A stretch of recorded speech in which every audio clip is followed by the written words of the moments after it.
So good to see you tonight. I'm on stage with my best friend. It's been a great ride all these years, Mary Allison. And how many? Don't ask me how many. It's going to be 45, just so you can file that away. Yeah, prompts. But actually, we've known each other a long time before that because we met in high school. And I don't want to admit this, but it's going to be 50 years since we met, right? And believe it or not, you know where we met? We met at a debate tournament that we were hosting at our high school. So what do you think about a marriage that starts in debate class? It was good. It was a good foreboding. Well, we're just so glad. And marriage is, of course, so important to all of us at New Spring. And the fact that you have some time to invest in your marriage is wonderful. You know, people invest a lot of times in their homes, and that's fine. They invest in their automobiles, and they invest financially. But one of the greatest investments you'll ever make is in your marriage. And tonight, you're going to be talking about, I was just talking to Jonathan off stage a moment ago. You're going to be talking about what I think is the most important aspect of human relationships. So you're going to see how it applies to your life. It's going to be awesome tonight. But while we're still on stage, Maris, you got some nice things to give away. I get the fun part.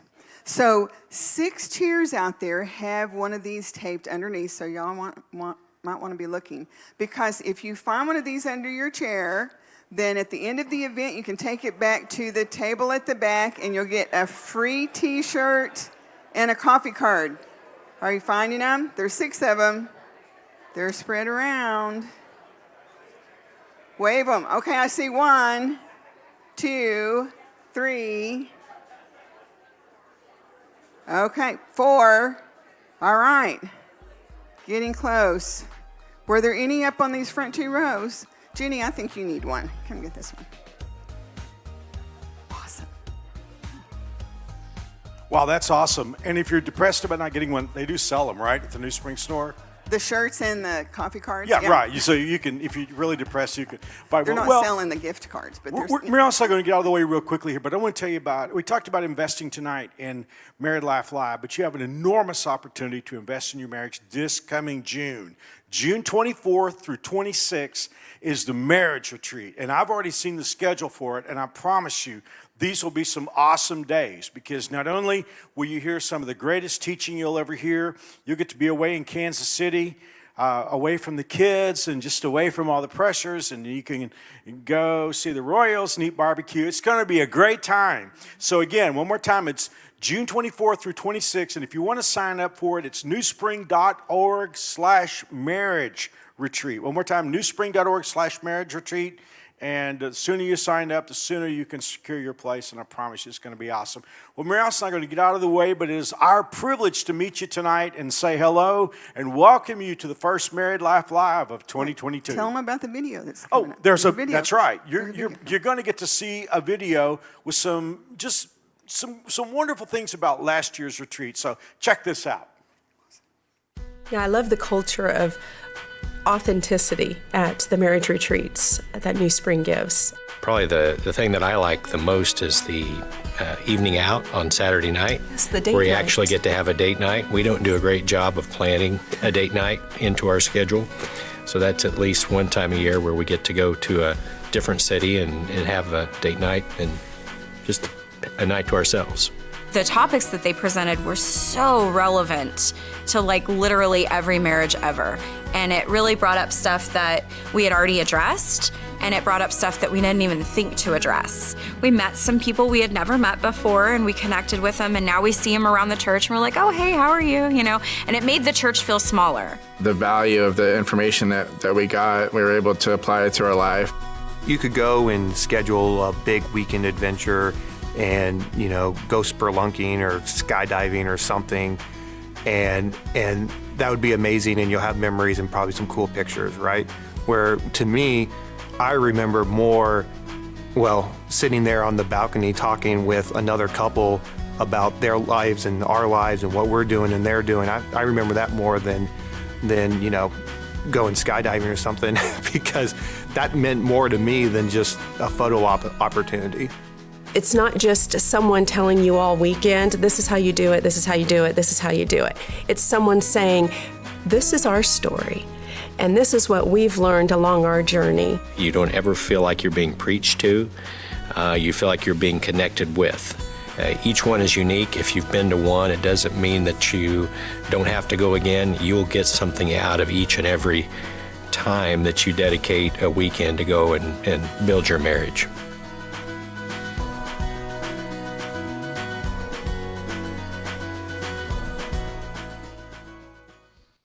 Woo! Well, I'm really excited to be up here with you guys. We're going to have fun, like I said at the beginning. Hey, if you're watching online, or obviously if you're here in the room, you can tell we got a full house tonight, so who's excited to be here? It's fantastic. Hey, if you would do us a favor, we really appreciate our guest services team is getting some chairs set up. But if you have a couple extra seats in your row, if you'd scoot to the middle, that'd be awesome. Make room for everybody. But we're going to have a good time. Now, if you're just joining us online, you should know this, but we played a game beforehand, Newlyweds versus Oldyweds, and the Newlyweds won, okay? So we're going to have some fun and come back and let the Oldyweds in the room, give them a chance to defend come back and win it. So here's what I've got. I've got two awesome prizes. There's a consolation prize, okay? So even if you're terrible at this game, you get something. But I promise you, there are two couples in this room that would love a chance to win a $100 value date night on top of the date night you're already on. So what I need some wives to volunteer their husbands, okay? Or volunteer their husbands. I need two people in the room that would say, we've got it. We're the ultimate team. Anybody say, hey, we've been married 15 years and longer, and we can play a game and rock it. Yes, right here. Give it up for these guys. Give them a big round of applause. And now, how long have you guys been married?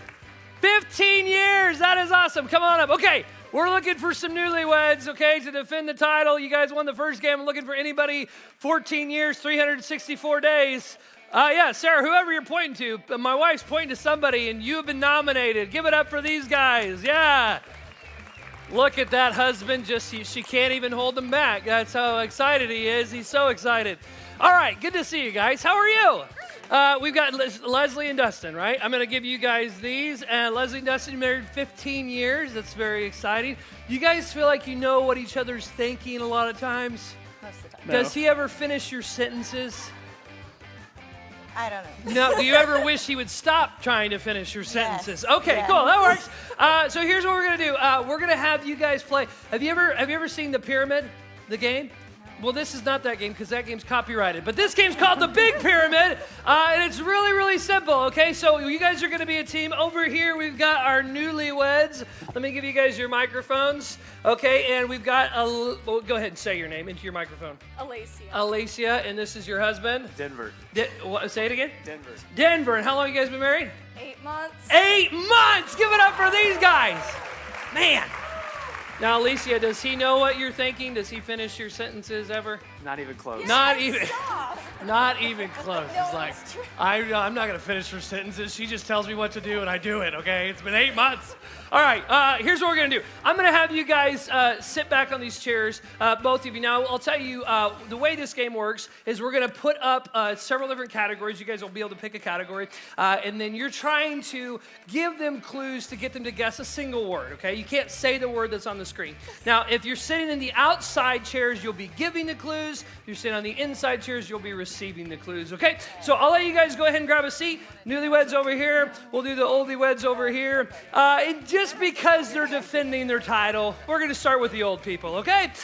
So we've got Leslie, we got Dustin. We're going to put on our screen right over here, Leslie, you can see there's several categories. So there's things at a wedding, honeymoon destinations, places for a first date, married life live topics. Is this your first married life live? It's your first one, so maybe don't lead off with that subject. Okay. Chores your spouse hates and spouse pet names. Any of those, what category would you like to go for? Chores your spouse hates. Chores your spouse hates. That is perfect. That's a good category. Okay, now, Dustin, here's the deal. What you're trying to do is you're trying to, listen super well and just guess that one word she's trying to guess. Leslie, if you feel like he's struggling, you can say pass and come back to it if you have time. You'll have 30 seconds. And then also, if you say the word, if you mess up and accidentally say the word on it, you'll hear a buzz and they'll go to the next one. You can't actually say the word. Also, we play this at practice. We practice all our games. And the band last night thought it would be fun to do rhymes with, okay? No rhymes with. You can't do rhymes with. You can't say sounds like, okay? You just talk to DJ Breathitt. He's a cheater. Okay. Now, here's the deal. I should say, Dustin, you shouldn't be able to see that screen. But if you're peeking out, okay, a bunch of newlyweds are going to say, cheater, and don't do that. Okay. Are we ready? You guys ready to see them play? Yes, let's do it. Okay, we'll put you guys up on the screen. Here we go. 3, 2, 1. It's part of your name. And Dusty. Nice. Way to go. Keep going. You got in 7. the kitchen, we have them all the time because we eat meals. Dishes, yes, that's it. Clothing. Laundry. Yes, that's it. Keep going. Carpet. Vacuuming. Nice. Way to go. In the bathroom 10 when seconds. you take a number 2. Okay, all right. You have to keep it nice and the porcelain throne. Okay, there we go. Good job. Give a round of applause. 4. That was very good. Now, I missed it. What was your guess when she said the number? What was the guess? Poopery. Yes. Okay. There you go. All right. See, and that's why we have the husband's guess. Okay. That's fantastic. All right, Alicia in Denver. You guys got to see how it was played. Okay. Are you feeling confident, Alicia? No. No, I'm not feeling confident because you're giving and receiving. It is going to be great. You're going to do fantastic. Okay, so let's see what categories we have left. You got things at a wedding, honeymoon destinations, places for a date, married life, live topics, and spouse pet names. You can pick any category. You're trying to beat 4 right now is the high score. Pet names. Pet names. You're going to go with pet names. Let's give a round of applause. Encourage them. They're nervous. All right, pet names. You got to get more than 4. There's 7 possible. If you sweep the board, it's 7, okay? 30 seconds. Alicia, you're looking up there. Denver, you're looking right here. Okay, all right, here we go. 30 seconds. 3, 2, 1. Here we go. It's sweet. Sweetheart. Winnie the Pooh. Winnie the Pooh. Honey. Yes, great, perfect, good job. A lollipop. Candy. Don't forget you can pass. Okay. Candy corn. Sweetheart. Sweetheart. You're close. Sweetie. Yeah. Sweetie, yes, good job. I call you this all the time. Babe. Yes, beautiful. Our nickname, what you just said, and then no. Did you want to finish that thought? I'm kind of curious of what the Pass. nickname. Is it Baby Boo, Boo No. Baby? Baby Boo. Baby Boo, there you go. All right, good job. Give these guys a round of applause. That was great. All right. Now, I think I might know why we're having hard time sweeping the board, and that's because the guys are the ones listening, okay? So let's turn it around. Let's have you guys switch. Dustin, I'll have you give the clues. Leslie will receive. Right now, you guys are in the lead, okay? You're in the lead with 4, I think 4-3. Was that the score, Sarah? Would you mind reminding me? I'm sorry. 4-3, but only by 1. It's a short lead. What category? What do you guys think they should go for? Go ahead and help them out. What do you think? First dates, places for a first date. Dustin, do you remember where you guys went on your first date? Sorry, that was a bad question. If you could see his eyes, they got so big. He's like, I'm on the oldie wed side. That's a question for the other side. Leslie, do you remember? I don't. She doesn't remember either. There you go. Well, that's all right. Okay, maybe it'll be up there and you guys will say, hey, that was it, okay? All right, here we go. Dustin, again, you can't say the answers. You can say pass. There's 7 as the total to get. Here we go. Let's count it down. 3, 2, 1. You go to the watch things. Movies. Yeah, it's good. You eat there. Dinner. Restaurant. Yes, good. Where I proposed. Park. What would you do at a park? If you were eating. Say that again. If you were eating at a park, what would you do? Eating at a park. Picnic. Yes, picnic, great. I got asked to do this tonight instead of come here. Bowling. Yeah, give him bowling. Yeah. You gave him bowling, right? Oh, yeah, you gave him bowling. Man, all right. Dustin's just not pulling any punches, you know. I could have been bowling, And instead, Jesse's asking me, where do we go on your first date? It wasn't bowling. That's awesome. Way to go. Hey, 7. Good job. Give it up for these guys. That was fantastic. Okay. Now, here's the deal. We are coming close on my time. So, Alicia, Denver, we're gonna let this be the last round. Okay. Right now, they're at 8. So that means you gotta get some points up there. But Denver, I'm confident in you. You look like a go-getter. I think. I don't know. We'll see. But there's 3 great categories to choose from. Guys, help them out in the audience. Things at a wedding, honeymoon destinations, Married Life Live topics. And I should ask, have you been to a Married Life Live before? No. Okay, so maybe don't do that one. But, I mean, whatever. It's up to you.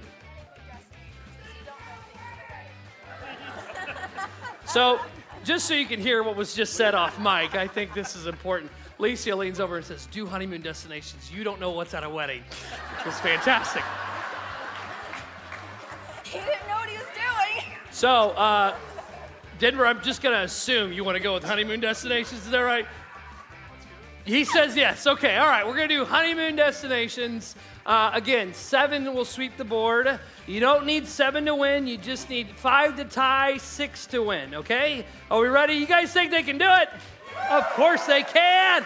All right, here we go. Again, Denver, you're looking right there. And I will say, this is one thing, just a little critique on Dustin. He did a great job.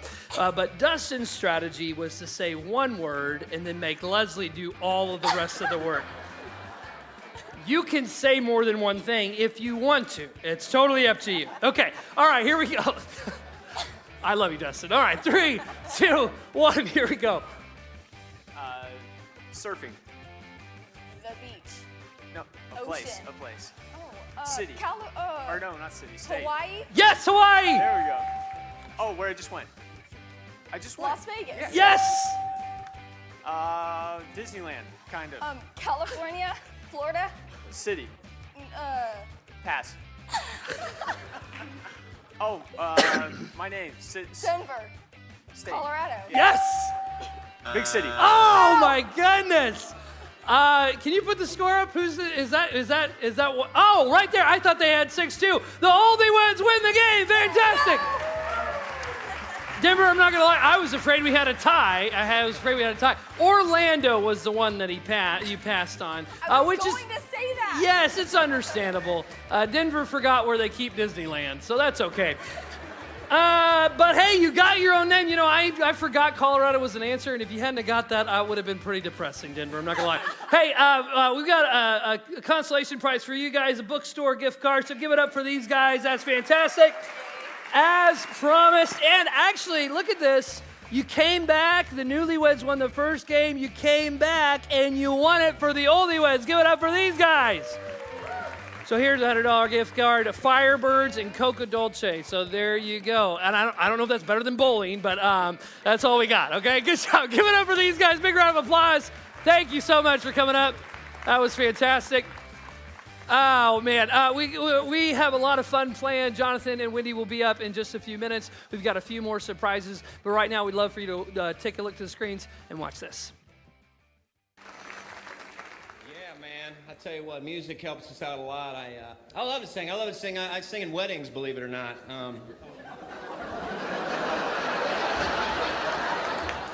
Why don't y'all shut your mouth? I had a friend call me not too long ago. He said, dude, I'm getting married. I want you to sing at my wedding. I'm like, okay, I'd be honored. When are you getting married? He goes, in 2 weeks. I'm like, well, thanks for the heads up. I said, well, when do you want? He goes, well, my friend I wanted to sing, he fell through, so called you. Well, flattered, thank you. I said, okay, when do you want me to sing to the wedding? He goes, well, when the bride's walking down the aisle. I want you to sing then. You sure about that? No. I said, okay, well, what do you want me to sing? He goes, you pick. Yeah. That's what I was thinking. Half of me's going, no way. The other half of me's like, I can make this a wedding no one's ever going to forget. There's a lot of songs wouldn't go well, be very appropriate at a wedding. We're walking down that. What's love got to do? Got to do. That wouldn't be very appropriate. Pretty Heard it from a friend who heard it from a friend who heard it from another. You've been messing around. That wouldn't be good at all.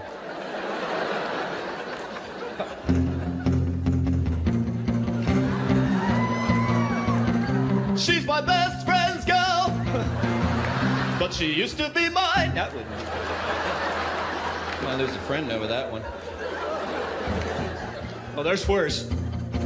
But I still haven't found what I'm looking for.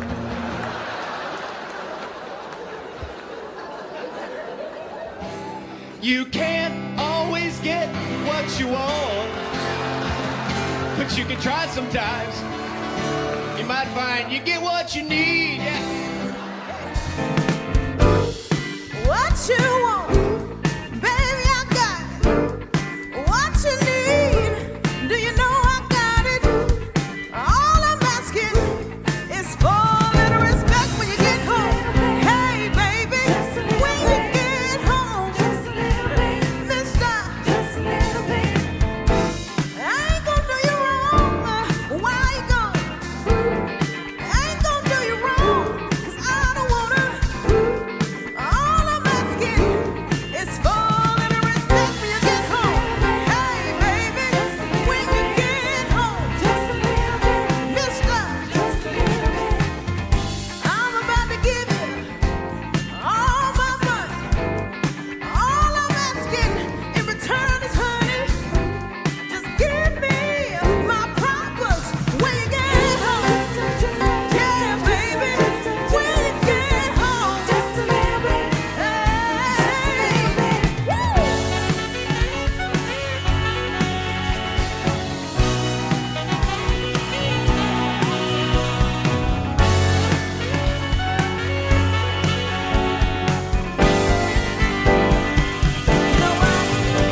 Ooh, your kisses sweeter than honey.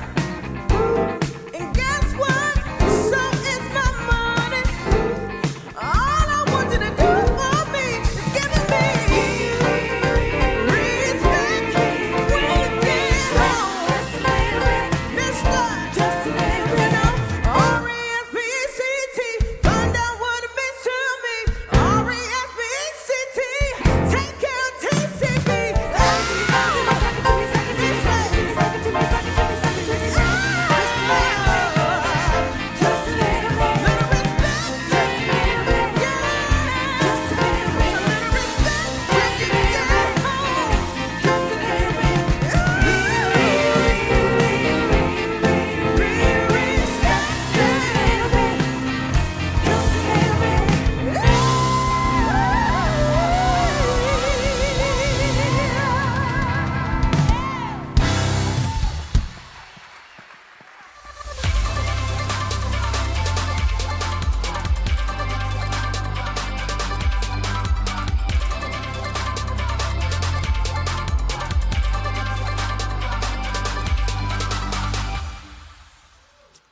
Well, hey, everybody. We're so glad that you're here tonight talking about respect, a very important topic. It is an important topic, but I'm like, I was jamming back there Yeah. to the song. It was pretty cool. Yeah, me too. That was Yeah. fun. All right, we've got to go Isn't to our Angie question, right? amazing? Isn't that incredible? Wow. So, hey, if you want to know about what makes a marriage work, or maybe what makes a marriage not work, the person to talk to is a guy named Dr. John Gottman. He spent years, decades actually, working at University of Washington, and he had this really cool idea, rounded up a couple thousand couples getting ready to get married, and followed them for, well, over 30 years. He's retired now, but he followed them for over 30 years, studied all kinds of aspects of their marriage to figure out what makes marriages work and what makes some marriages fail. Yeah, and so in one of his writings that he's done over the years, he has a quote in there that's pretty powerful. And it says that the majority of married couples want just two things from their marriage: love and respect. Yeah, as a matter of fact, in Gottman's research, I mean, everybody wants to know, what's the thing that predicts divorce? You know, because we don't want that. Whatever that is, we don't want that. And in his research, it was what he said was a culture of contempt in a person's home. Like it's when, and contempt is about seeing yourself as better than the other Right. person. So Yeah, it's like like looking looking down. Yeah, there you go. Jinx, looking down on the other person. Looking down on the other person consistently. Yeah, absolutely. Yeah, and then there's another study that we were looking at, and it talks about how they asked people to, talk to a friend. Well, it wasn't a friend, it was a research person. But anyway, they had somebody come in the room, and they said they really loved their spouse. They loved them a lot, and they planned on staying with them for eternity. time, Yeah, yeah. for a long time. Okay, but when they asked them, well, do you respect them? They said, I don't really respect them, And but the I love them. the research was for the observer. So you hear this person say, I really love this person, plan to be with them for a long time, don't really respect them. And then we ask the person who's listening to this, what do you think? Do you believe him? Do you believe that everything they just said? And they said, no. They said, we don't believe it's possible for them to really love them, plan on being with them for a long time, and not respect them. And the researchers came up with this conclusion. They said, as human beings, we believe that it is possible to respect somebody without loving them.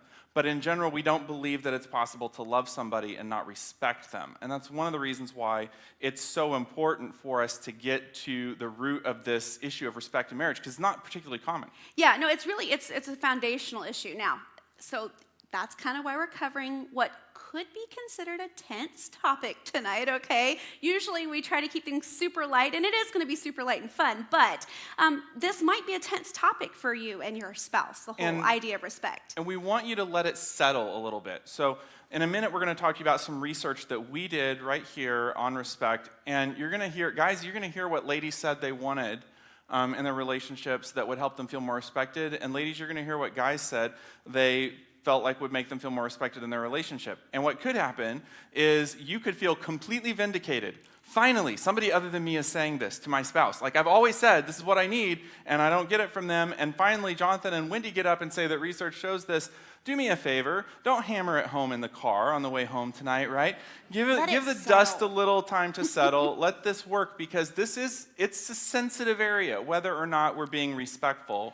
And we want to, we want to give it some time to percolate a little bit. Yeah, well, so the words to the song that Angie just sang, R-E-S-P-E-C-T, find out, well, really that's good. your Angie sang it. I don't You need did to a sing good it again. job No. Find out what it means to me. I mean, that makes sense, right? Because we all know that respect is a super important thing to do in your marriage. But what does that really mean? And what does it mean for each of you? Yeah, it's so abstract. Respect is so abstract. So I've had plenty of couples in my office talk about how, we wish there was more respect in our relationship. But getting it defined can sometimes be like trying to nail Jell-O to the wall. It's a very squishy thing to take that abstract thing and make it concrete. And that's what we're going to be doing tonight. We're going to try to answer 2 questions that will hopefully make it a little bit more concrete for you. Yeah, and so the first question is, what do we mean, so what do you mean as a couple, as a husband or as a wife, when you talk about respect? And how do I make my spouse feel respected? So we did a little research. Yeah, well, no, we didn't research. You researched. Jonathan did the research. So that's kind of the weirdness about me. I'm a pastor, but I'm also a research psychologist, and I love to study people whenever I can. So I did a nationwide survey, and it was open-ended. So it was essay questions. Everybody loves essay questions. People answered them. Can you believe it? Essay questions, and we asked a few different things. wouldn't have. We asked men and women. What did you say? I missed it. I said it was essay questions. Can you believe people answered it? And then I said I wouldn't have. I'm not like, So you give me wouldn't have multiple answered. choice. You wouldn't I'm have not answered the survey. No. Researchers don't like people like you. Anyway. I'm sorry. Anyway, so we asked, the first question we asked was, how would you define respect? Open-ended, essay question. Tell us how you would define respect. Then we asked married women, we said, what could your husband do that would make you feel more respected? And then we asked married men, what could your wife do that would make you feel more respected? And then I analyzed all that data and looked for common themes, and that's what we're going to talk to you about a little bit tonight, just so that we can try to get this a little more concrete. Yeah, and I don't know about you, but when he told me he was doing that, I really thought that the answers would be very different because men and women are so different, but I was wrong. We were surprised. You were a little surprised, right? I was very surprised because all of the conventional wisdom is that men and women think of abstract concepts like this in marriage very differently. Right. But the truth is, men and women actually defined respect in a really similar way. Yeah. The way that he boiled it down to from the research, analyzed it, I guess, is a more, instead of boiled it down. Anyhow, I digress. Starting to rub off on you after all this time. Yeah. That respect, the way that men and women define respect, is showing that you value the other person. Yeah, so our definition then that we're taking from this is that this is about showing that you value the other person, making that internal decision, and then actually acting it out, which we'll talk about in a second. But before we get there, what we thought was really interesting about this, because these were not Christians necessarily, these were just men and women that we surveyed. But that answer turns out to be a really biblical answer if you think about it. Yeah, Philippians 2, verses 3 and 4 says, do nothing out of selfish ambition or vain conceit. And vain conceit is really the scriptural term for contempt. Yeah, really. So you could just replace it with contempt or contempt. Rather, in humility, value others above yourselves, not looking to your own interest, but each of you to the interest of the others. And the pivotal point there is that bit about valuing the other person more than yourself. Well, yeah, because if our value is equal in the eyes of God, and it is, why should we have to, value somebody else higher than ourselves? Yeah, for some people that could chafe a little bit. Like, so you're asking me to treat somebody like they're better than me. And it can feel like, oh, so this is about self-evaluation. Like, I'm putting myself one down and putting them one up. Yeah. It's actually not what we're talking about Yeah, here. it's not that at all. I mean, we were all born with a sin nature. We know that. And you don't have to tell your toddler, or if you've been in a daycare or a nursery situation, they'll, me first, I want to go first, or it's mine, okay? That seems to come pre-programmed. Right, yeah, nobody Yes. has to teach them how to do that. And so we default to that wanting to be first and wanting to be higher That's than the way the someone dials else. come pre-programmed. Right, and so God is asking us to make an adjustment to our attitude, to override that default by valuing other people more than ourselves. It's compensating for that sin nature and reversing the curse. Yeah. Absolutely. Yeah. Well, we had a good answer about what it means, what respect actually means. So it means an internal decision to value the other person and then take action to show it. Yeah, because you can tell somebody that you respect them, but if you're showing them that you don't, what you show them is going to be more powerful, right? And we know this, this is the case about body language, right? We've studied this, that if you tell somebody something but your body language is telling them something else, that will override it. Actions are even more powerful than body language. What I actually do is going to be a lot more powerful than my words if I just say, hey, I respect you. Yeah. So then he went deeper in the research and the analysis and all that stuff. And he asked the married people, what are some specific ways that your spouse could show you respect? And when we asked the men and the women how they could, be shown respect and really feel that they're being respected, that's when the answers started to drift apart just a little bit. Right. We started to see the parting of the ways between men and women for sure. Yeah. And part of that is because guys, actually, let's show you the graph real quick for ladies. This is ladies, and these are the different factors. This is more than you want, but research people love graphs. I love graphs. We don't expect you to read all the little writing, by the way. But He's going to tell you something, okay? Statistically, these first three factors are the important ones. They're the ones that were the front runners in the pack. So ladies actually had three different things that were really important to them. Let's put the guys up. The guys went up there really quick. See the difference? There's really one that seems to be front runner for guys. And so we're going to actually review those three things for ladies because they all counted in the analysis statistically. And then we're going to review this one thing for guys. Now here's the deal about that. Ladies, what you need to know is we got just as many responses from guys, and they wrote just as much. It's really weird. Usually when I ask guys to write stuff, I get really short things. But actually, on respect, they had a lot to say. And so when we talk about that one thing for guys, just know that it's weighted really heavily because a lot of what they had to say all fit into that category. Yeah, well, so you guys have seen the graphs, but let's let you know what they are. So for the guys' graph, the top thing they said that helped them know whether or not their wife respected them and feel that respect was how their wives communicated with them. So communication was the one that went so far. The number one overall, yeah. On the guys. And then why don't you talk about the wives' ones real quick? For ladies, it was three things. It was communication, it was acts of service, and it was showing appreciation, right? Now, again, it doesn't mean that acts of service, showing appreciation aren't important to guys. It's just we went with the main things people told us. And so that's kind of what we're going to review with you. Okay, so what got really interesting was these people that he researched gave him some specific, like real life things that their spouse could do for them that would help them feel respected. And so he's kind of, we are going to tell you about some of those. Yeah, so that really got different. Yeah, so we were it did a get little different. different on the main categories. Once we started getting into what specific things could they do, it went, men and women, it went 2 different ways very quickly. So we're going to kind of review a little bit of that. Hopefully it'll be helpful. Again, no elbow nudging, please. This is just, but I will say for those of us in the room, like I brought the research to Wendy when I first did the graphs, and I almost was a little offended because Wendy's like, oh yeah, absolutely, this one and this one and this one. I wasn't that bad. There was only like 2 it wasn't, that I it wasn't said that bad. were the same. But honestly, this is an exercise in humility, right? Yeah. This is not your spouse didn't answer this. Your spouse didn't answer the survey. Yeah. So just take this as an opportunity to know that this is a people thing. This is a human being thing. So we may be able to learn something from it. Yeah, okay, so guys, this is the part that you need to listen to, okay? We're going to walk you through what these ladies that completed the survey said about some specific things you can do. So first of all, the number 1 top thing on the graph that went out so far was acts of service. For ladies. For ladies, yeah. So how do you, right up here, what women say they need to feel respected? Well, for your wife to feel respected, she will probably need some acts of service. So a specific thing, don't complain when she asks you for help. Yeah, we got that actually from quite a few surveys. Yes.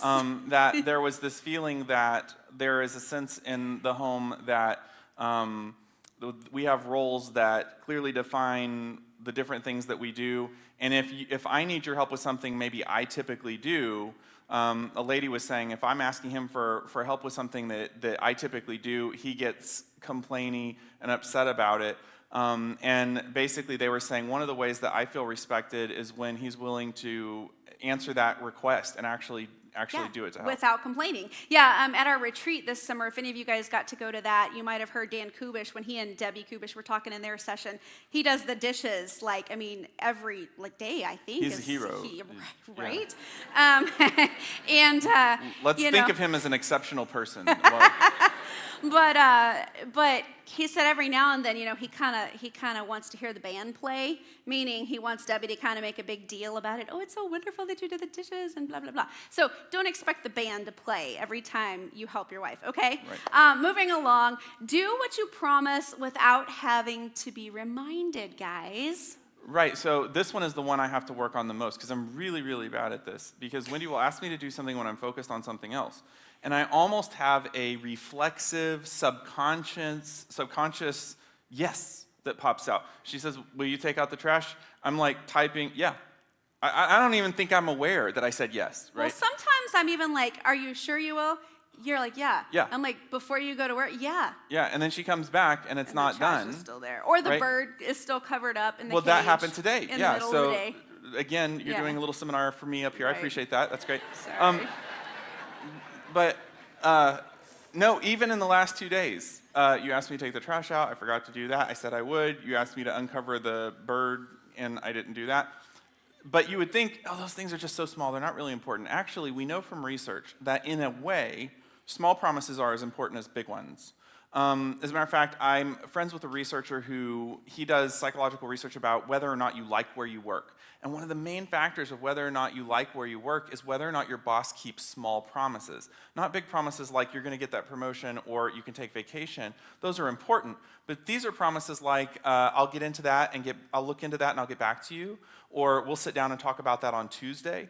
Things like that. If you keep those small promises, what does it do? It indicates that there is trust and that you care, like you genuinely care about that person. Really listen to. But when we forget those promises, it doesn't come across as caring. Right, yes. And so listen and do what you say you're going to do. I will try. Okay. All right. And this one kind of goes along with the first one, but in sort of a different way. Guys, in order for your woman to feel very respected by you, she needs you to help around the house. Now, that doesn't mean only help around the house when she asks you to. Yes, you're supposed to do that without complaining, but just help around the house without being asked. And when I was analyzing the data, it was interesting how many women were saying specific things. I wish you would help me with the laundry. I wish you would help me with the dishes. I wish you would help me with putting the kids to bed. And it all had to funnel somewhere. So it all funneled into help with housework. But what was interesting is none of the ladies in our survey said, I wish you would just take over and do everything around the house. They said there are specific things that if he would help me with, it would make my life so much easier. And so one of the things that you may get out of this talk is to have that conversation about what are some of the specific things I can do that will maybe help it be a little bit easier for you. Yeah, all right. Well, number 2 for women, so on that graph, the second one is communication. So your wife does need you to communicate with her in order to feel respected. And the first thing that you can do to help her feel very respected is to ask for her opinion. And all the men said amen, right? Where's the amens? Right. Well, I think the reason you're not hearing amen is because there are a lot of guys in the room who are saying asking my wife for her opinion is like asking to get wet when it rains. I'm going to get it anyway. So. Hey now. Hot crowd. Right? Anyway, the thing about it is, it's really important for you to know that men communicate for the purpose of exchanging information. We've known this now for about 30 years. Men communicate for the purpose of exchanging information. Research proves that. Women communicate for the purpose of building a relationship. When women talk to each other, it is a relationship building exercise. So when a woman asks another woman her opinion, it is not just, hey, let's exchange information. When a woman asks another woman for an opinion, it's saying, hey, you matter to me, I care about you, and I want to know where you are on this. So when you guys ask her opinion, it sends that same message. In a woman's world, when you ask her opinion, it says, I care about you, what you think is important, and I'm actually soliciting that information from you. You matter. All right, don't constantly find fault with your wife. This one came up a lot. Yeah. And we want to make the point here when it comes to communication that there's a difference between fault finding or what we would call criticism. Criticism is saying that the other person's defective, they're broken, you're globally broken this way, right? And complaining, which is actually healthy for your marriage. Did you know that complaining is actually healthy for your marriage? Complaining is specific and it's not personal. So there's a big difference between complaining and saying, I didn't like that we weren't on time for the concert, or criticizing and saying, why are you so irresponsible and always make us late to things? Right? There's a big difference. So it's good to complain because we need to be able to talk about things that bother us. But on the other hand, it's not good to criticize and suggest that some way that other person is bad. You're a bad person because that breaks the unity in the relationship. Yeah, and that fault finding is so toxic. And I mean, it kind of goes against what Scripture says. Yeah, well, our marriage is supposed to be a picture of Christ in the church, right? Isn't that what the Bible says? That our marriage is supposed to be a picture of that. So guys, do think for a minute about what it would be like if Jesus consistently only found fault with you. Like that was what you experienced from him. It could work that way because God knows all of our faults. But that's not the nature of the relationship, and it shouldn't be the nature of our relationship either. Okay, lastly, under communication, men, reflect what your wife is saying so that she knows you understand her. Yeah, so this is a big one, and one of the skills that we teach here at New Spring all the time with married couples. As a matter of fact, I had hoped to demonstrate it tonight. We don't have time. Maybe we'll make a video and put that out there, make it available for you. But reflecting is not about, some of you have been to maybe a counselor or you've been to a conference and they said, here's what you do. Your spouse says something to you and you say back to them, what I heard you say is, and then you pair it back exactly what you remember. That is annoying as crud. Annoying as crud. So don't do that. You said annoying as crud? I just said that in church, yeah. Okay, annoying as crud. So gotcha. don't. I understand. So don't do that. Do what? I said I understand. Okay. But I don't understand because I didn't really reflect. I just repeated you. Oh, that's all. Okay, I Yeah. gotcha. So in Doing reflecting, a little demonstration up here. In He just didn't know it. reflecting meaning, what you are doing is you are processing what you think they mean by what they say, and then you offer it back over to them. Right? So I'm actually processing. I'm not just repeating. Repeating is lame. I'm processing. I'm thinking about what is it that they're trying to tell me? What is it that they mean? And then I offer it back to her. Hey, is this what it's like? And Wendy says, no, it's not quite like that. It's more like this. Or yeah, you've got it. The thing about it is that is the only way that Wendy will ever know whether I actually understand her, is if I try to show her, okay, I think I get that this is what you mean.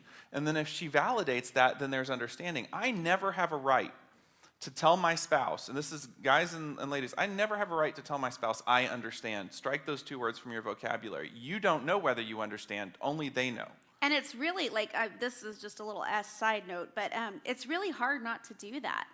Like, because you want to understand. I mean, like, I've been in those places where we've had an argument or a disagreement or something, and he's told me how he feels or what he thinks about the situation, and I want to understand. So I'm like, oh, I understand. And then he's like, no, you don't. And I'm like, oh, well, yeah, I guess I don't if I haven't truly asked you. But it's something it akin comes to, from a heart of a good motivation. Yeah. But it's something you should akin try to not going do. to a high school teacher and saying, I graduate, right? It's a lovely thought, but you may not quite be there yet, right? Right. So, yeah, and then the next one, ladies said showing appreciation. So we've worked our way through acts of service, and we've worked our way through communication. Now we're talking about showing appreciation. Yeah, and so in showing appreciation, guys, don't evaluate your wife's contribution to your family in dollars and cents.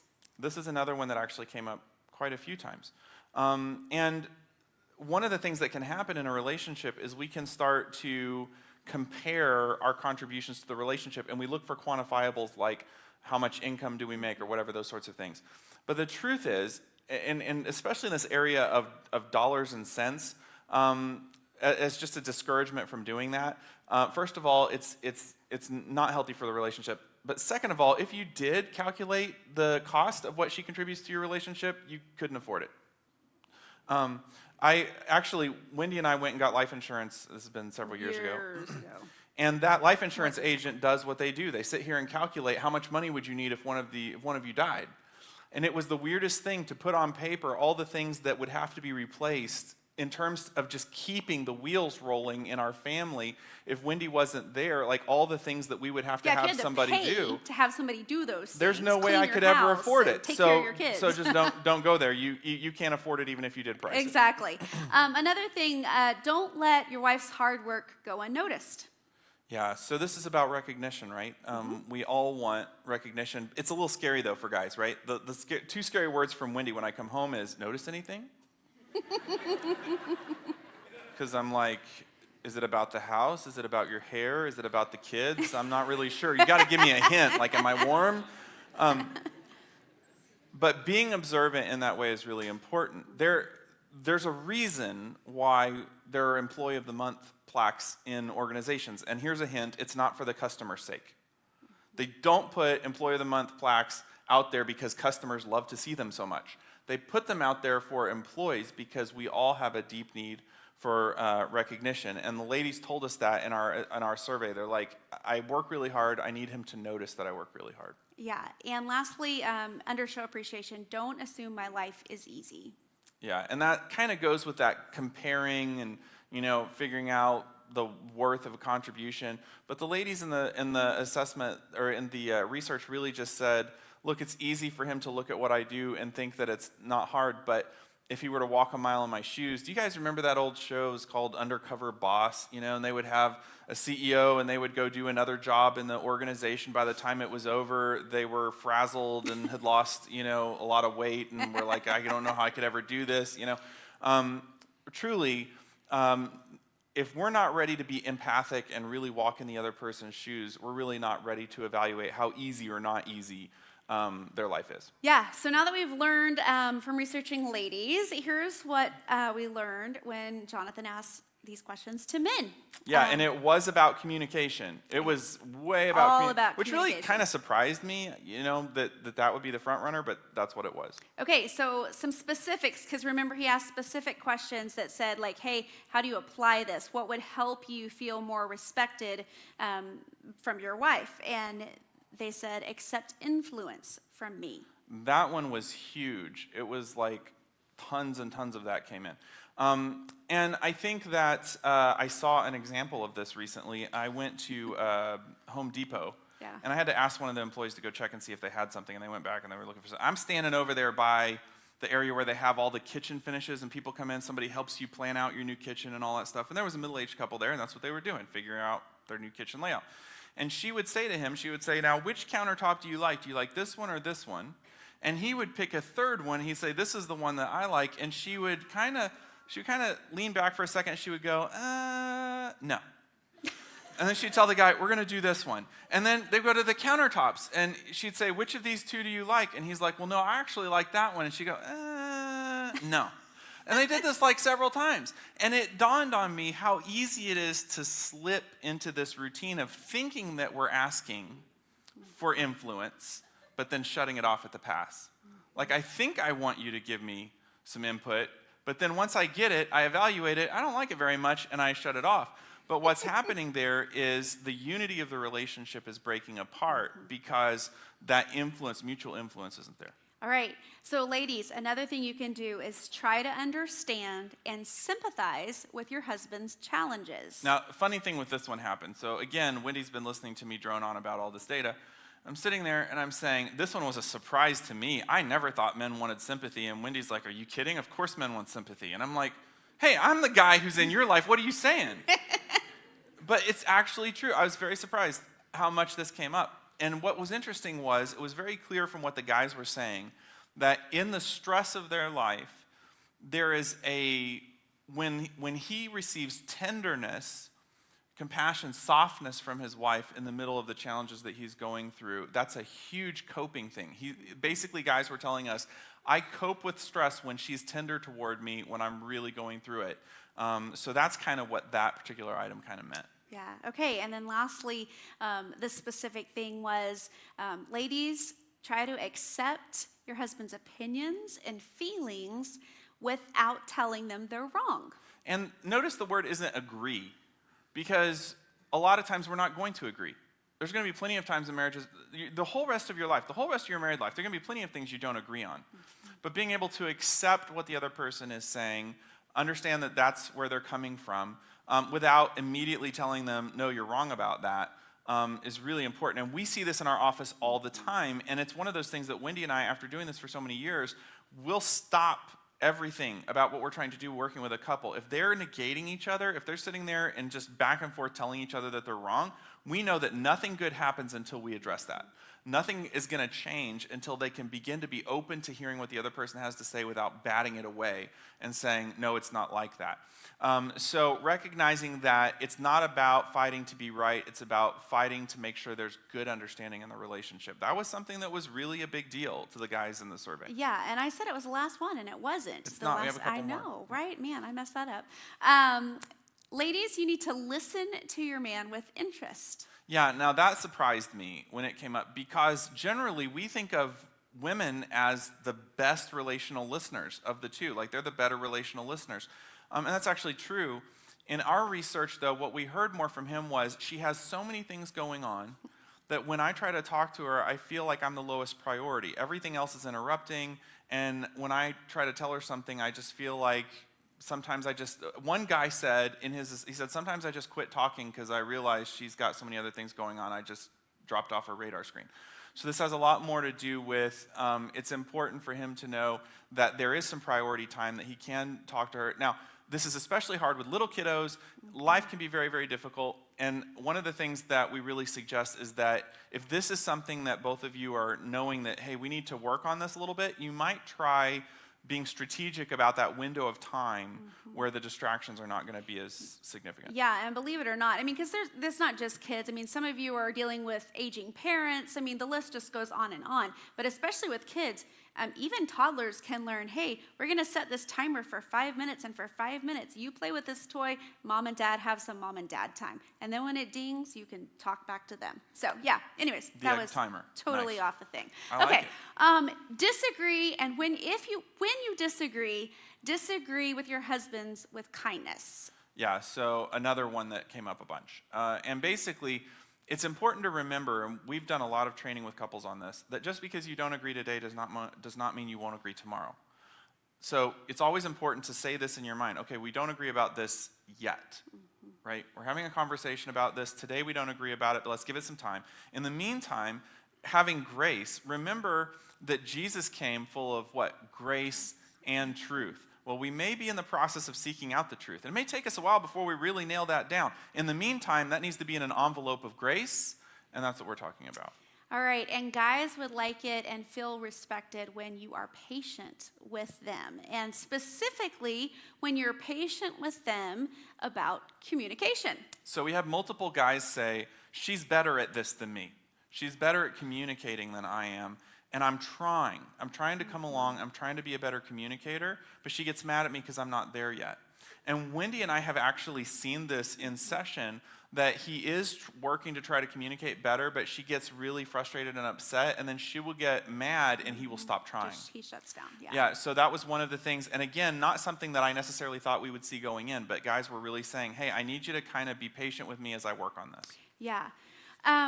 So you've sat here and you've listened to all these ideas and thoughts, and maybe you're thinking in the back of your head, maybe it's not in the back of your head, maybe it's in the forefront, but why should I respect them? Yeah, because the mantra in our society is respect is earned. Right. You earn respect. They didn't earn it. And by the way, just a side note here, we're not talking about, there are people that use respect as a way to continue to abuse people. Yeah, we're So not they'll talking go about to an that. event, or they'll read some book on respect, and they're being emotionally destructive to somebody, and then they'll say, see, this proves that you should respect me. Even that's not what we're talking about. No. We're talking about relationships that are otherwise healthy, but this is something that needs to maybe be developed and worked on. Yeah. And the important thing as we talk about why should I respect them, it's not because they earn it. The Bible actually is super clear that we do not respect our spouse because they've earned our respect. Ephesians 5:21 is one of the few verses in the entire Bible written to married couples, and it really clearly talks about that. Yeah, and it says submit to one another out of a reverence for Christ. Not because they deserve it, but out of reverence for Christ. Submitting there really means that you're going to respect them. Yeah. And so basically, you have Jesus Christ saying, do this for me. Don't do it because they're so fabulous and wonderful. They probably are. But Jesus is saying, do this for me. It's like when you introduce two friends that don't know each other. They're your friends. You know both of them, but they don't know each other yet. And you introduce them. When you introduce them, you kind of hope that they will connect with each other because they're connected with you. You kind of hope they'll value each other because you value them.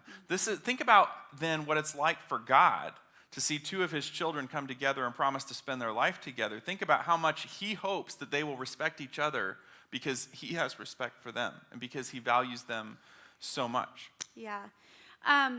For some of you sitting in this room tonight, this could be kind of a hard talk to hear. Because maybe you're sitting there thinking, I don't get this. Like, my spouse doesn't respect me. And, you may not feel respected. Your spouse may not be respecting you. And that can make you feel kind of devalued, kind of less than. And this talk tonight isn't going to flip a switch. It's Right. not like tomorrow suddenly it's going to be completely different. Yeah. But in the meantime, and there was a season where there was a real lack of respect in our relationship. Yeah, we've Huge. experienced it. We've been through Huge. it. The first several years of our marriage, for those of you who haven't read the book or heard us talk before, it was rough. And there was huge disrespect on both of our parts. So with saying that, I would say there's hope. It can change. It can turn around. God can do a mighty work. You can get the help that you need. It happened for us. It happened for us. But let's say you're not there right now. The thing you need to remember is what God says about you and how God views you, not how your spouse views you. And that's a hope that a lot of people that took our survey don't have. Absolutely. Because in the meantime, we can lean into that, how God feels about us. Yeah. We sing a song around here that says, I am who you say I am. And the bridge of it says, I'm chosen, I'm not forsaken, you're for me, you're not against me. And some of you in the room, you need to really adopt that tonight, to remember that as we go through this journey of building more respect in our relationship, this is the way God values me and the way that God sees me. And I want to invite you right now to just stand and worship with us as we lift that up to the Lord, that I am who you say I am. That's right. Can we just cast our cares, our burdens, our frustration upon Jesus? Thank you, Lord. Who am I that the highest King would welcome?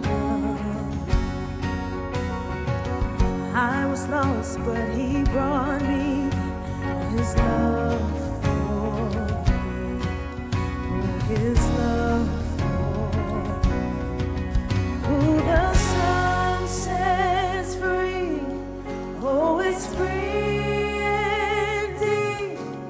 I'm a child of God, yes I am.